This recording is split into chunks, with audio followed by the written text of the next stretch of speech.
오늘의 큐티 말씀은 사무엘상 12장 1절부터 15절입니다. 제목 사무엘의 마지막 경고. 먼저 앞뒤 문맥을 살펴보겠습니다. 사무엘이 기름병을 가져다가 사울의 머리에 기름을 부었습니다. 그리고 사무엘은 이스라엘 백성들을 미스바에 모이게 하여서 제비로 사울을 뽑아 왕으로 세웠습니다. 사무엘은 왕의 권리와 의무까지 설명해 주었고 왕의 규칙을 책으로 썼지만 사울은 자기 집으로 돌아가서 밭을 갈 정도로 사울의 삶에는 큰 변화가 없었습니다.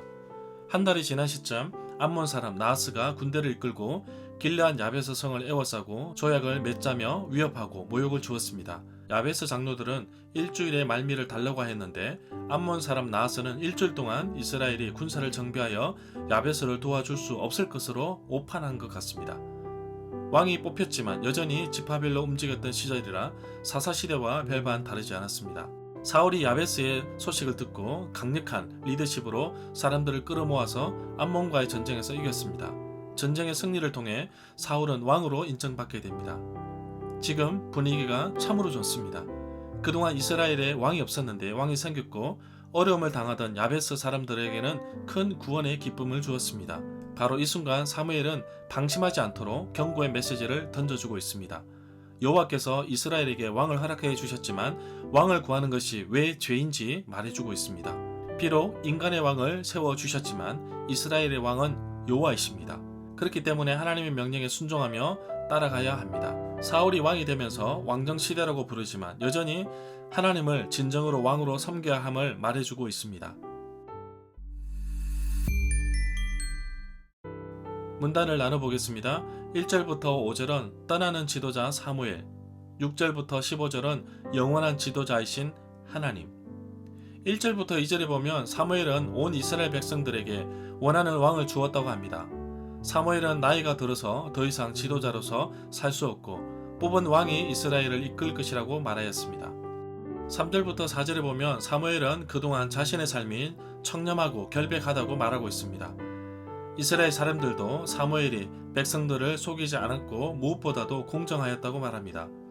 사무엘은 마지막 연설에서 그는 자신의 잘못한 바를 백성들에게 낱낱이 고백하고 있습니다.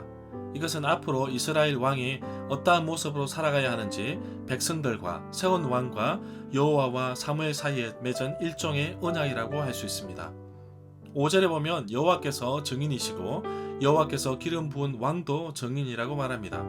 6절에 보면 모세와 아론을 세우시며 라고 하였는데 사무엘의 말은 출애굽기 6장 26절과 일치하는 것을 볼 수 있습니다. 7절에 보면 사무엘이 이스라엘 백성들을 마치 법정에 세워 백성들의 죄를 기소하는 모습을 보게 됩니다. 8절부터 9절에 보면 사무엘이 애굽에서 야곱의 자손들의 부르짖음을 예로 들고 있습니다. 그래서 여호와께서 모세와 아론을 보내주셨고 이곳까지 왔으나 여전히 이스라엘 백성들은 여호와를 잊어버리고 여호와께서 이스라엘의 조상들을 하솔의 군대 지휘관 시스라의 노예가 되게 하셨다고 말하고 있습니다. 또 여호와께서는 또 여러분의 조상을 블레셋의 사람들과 모압 왕의 노예가 되게 하셨다고 사무엘은 말하고 있습니다. 사무엘은 출애굽부터 사무엘 당대에 이르기까지 하나님이 이스라엘에게 여러가지 하신 일을 기록하고 있습니다. 10절에 보면 이스라엘의 조상들이 여호와께 부르짖었는데 죄를 지었고 여호와를 떠나 버리고 바알들과 아스다롯을 섬겼다고 합니다. 하지만 이제 우리를 원수의 손에서 건져내어 달라고 간구합니다. 그리하면 여호와를 섬기겠다고 말합니다. 이제 막 왕이 세워진 이스라엘 백성들에게 사무엘은 찬물을 끼어 얻는 말을 쏟아냅니다. 비록 사무엘의 입에서 나오는 말이지만 이스라엘 백성들은 바알과 아스다롯을 섬겼다고 고백하고 있습니다. 지금 당장 원수들의 손에서 건져주시면 주를 섬기겠다고 하지만 사사시대 역사를 보면 이스라엘 백성들은 정말 변덕스러운 것을 보게 됩니다. 원수들의 손에서 구해주면 또 이방신을 섬기며 하나님을 떠났던 이스라엘이었습니다. 11절에 보면 사무엘의 연설에서 출애굽부터 자신이 있던 시대까지 하나님께서 이스라엘 백성들에게 깊숙이 개입하신 것을 보게 됩니다. 하나님께서 이렇게 하신 이유는 바로 예루살렘과 시온을 질투하셨기 때문입니다. 늘 언제나 우리에게 펼쳐지는 하나님의 은혜를 우리는 느끼지 못하지만 하나님은 언제나 우리에게 은혜를 베풀어 주십니다. 그럼에도 불구하고 우리는 감사는커녕 불평과 불만만 넘치지 않는지 나의 삶을 살펴보기를 원합니다. 12절에 보면 사무엘은 이스라엘 백성들이 암몬 자손의 왕 나하스가 이스라엘을 공격해 오는 것을 보고서 자신들을 다스릴 왕이 필요하다고 말했다고 하였습니다. 이미 이스라엘의 하나님 여호와께서 이스라엘의 왕이신데도 이스라엘 백성들은 여전히 왕이 필요하다고 말합니다.